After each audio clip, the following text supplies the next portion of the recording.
These are the newborns. 2 of them zimezaliwa tu just 2 days ago.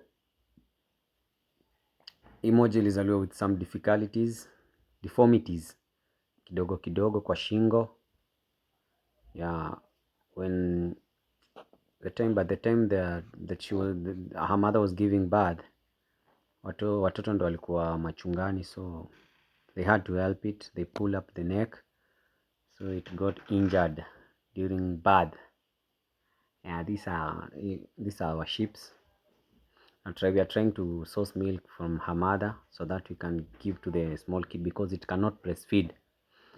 It has a problem with the neck. Yeah, even the eyes, they don't see well, hazioni poa. Kuna shida kidogo. As you can see, ndiaka hapa.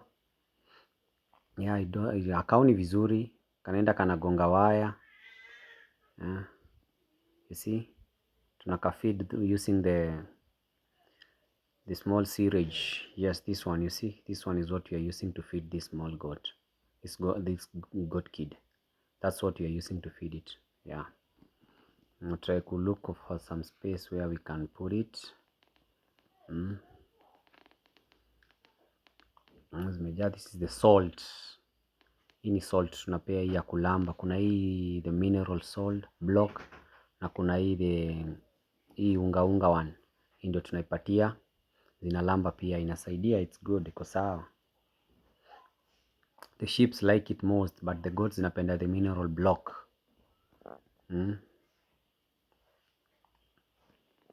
This is our stock. Look at them, ziko sawa.